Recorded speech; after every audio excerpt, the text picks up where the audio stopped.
Game for you personally against West Ham. I assume obviously you have to refresh your mind and get your mind on internationals. How excited will you be for that fixture when you get back?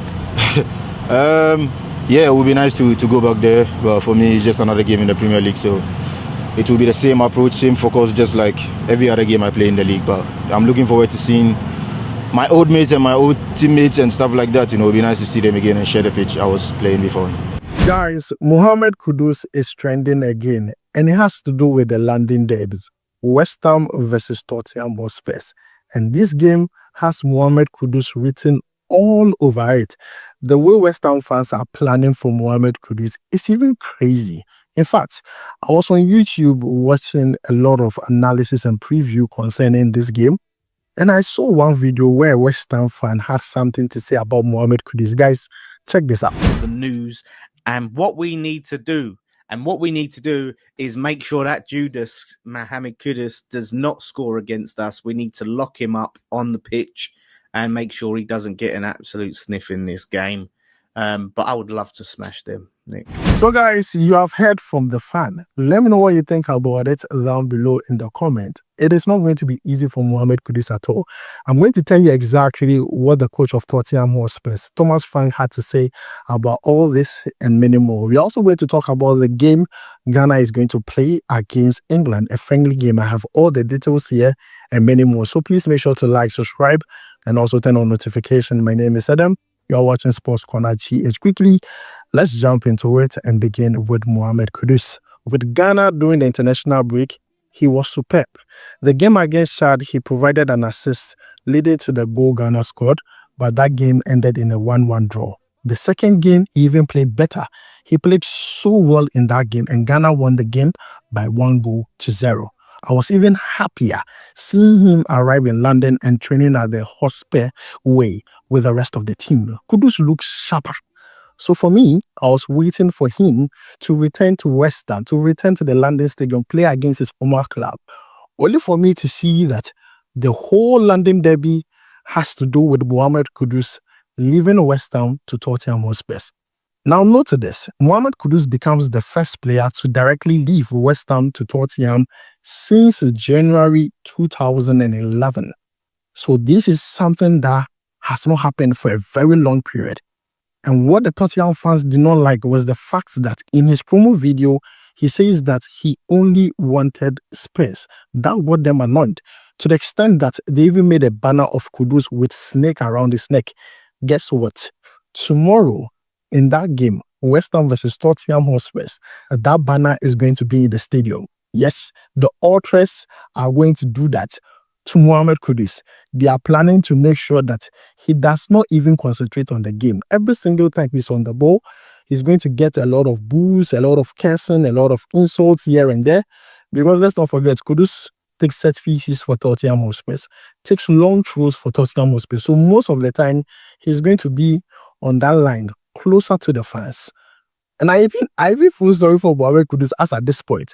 But then the coach of Tottenham Hotspur was asked about this particular one, and this is what he said. Let's check it out.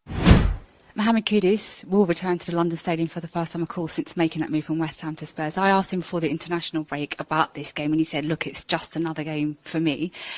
Knowing him now, obviously him having been at Spurs, how do you think he'll handle that potentially hostile reception and atmosphere tomorrow? You don't think they will applaud him? Yeah, no. Maybe not.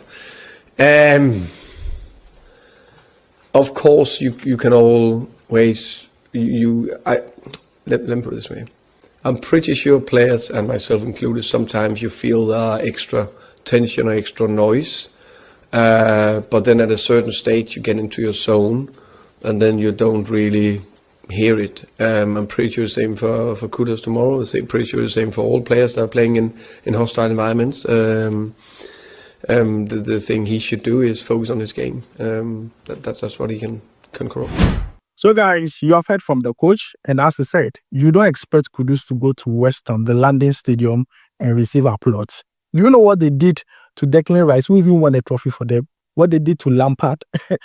I just can't wait for what they will do to Mohammed Kudus. That game is going to be really interesting for the fact that it's a debut and also for the fact that West Ham fans are preparing a very hostile welcome for Mohammed Kudus. Now, this is another update concerning that particular game. Now, it was reported by TNT Sports stating that West Ham have banned half and half scarves along with any similar item featuring both clubs' colours or crests in the London Stadium for this weekend Spurs match. Now, half and half scarves look like what you see on the screen. One side having, the badges and information of one team, on the other half having the badges and information of the other team. West Ham are saying they don't want anything like this at the stadium. And it's a security measure. They don't want, the West Ham and Tottenham fans mixing together at one section. They all want West Ham fans at one side, Tottenham fans are at one side. At the end of the game, they don't want any violence because this could escalate very quickly. But this is what has to do with Mohammed Kudus and also the game. Kudus, as usual, give me something to work with. Because after that game, I'll be really excited if you could score a goal or provide an assist or perform very well. At that time, West Ham fans will know that mentally, you are different. Physically, you are different. Talent-wise, you are different. You understand my point. But then, guys, this is the update that has to do with the game.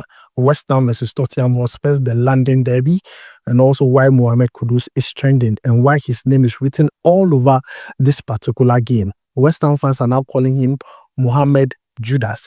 And I'm sure tomorrow you guys are going to see a lot of that. Now, let's move away from that and take a look at a trending video. A video that is letting a lot of people drop opinions and also reaction concerning it. Let's check it out.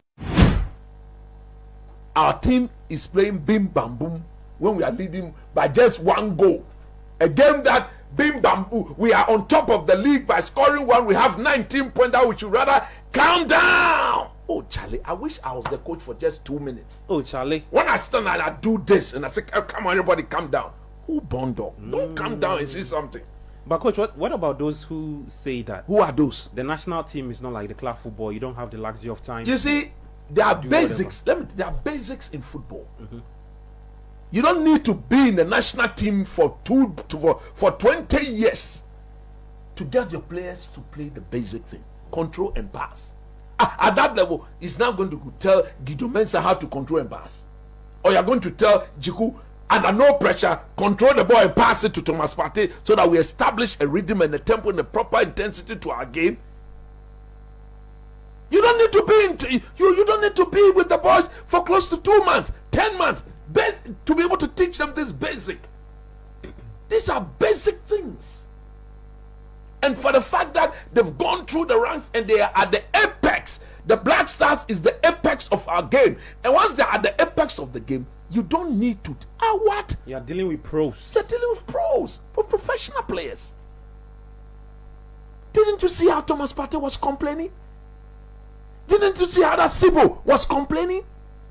Because it became very clear that the two guys who were to, take the ball and establish a rhythm, they were being made virtually useless. Okay. They were being bypassed senselessly. Bim bam. Because we are leading Mali 1-0. So guys, that was the video I'm talking about. So that video is going viral on social media. A lot of people are asking questions. But let me hear from you. Like, I'm bringing this video because I also want your opinion on it. The way people are having different thoughts on it, I want to hear from you on this particular video down below in the comments. Now, let's talk about Tariq Lamptey. We all know he signed for Fiorentina from Brighton or Hove Albion, which is an excellent move in my own opinion. But then, we just want to see him do well. We just want to see him play regularly for Fiorentina. Their next game is against Napoli. But what I was excited to see was him being involved in his first training for Fiorentina. Some of the pictures were out and I was like, yes, this is what we have been waiting for. Maybe he's not playing with the national team regularly. He's not getting a lot of game minutes. But I believe with Fiorentina, if he starts showing what he can do, then there is no argument. He walks straight into that team and starts. Even if he does not start, definitely gets playing time.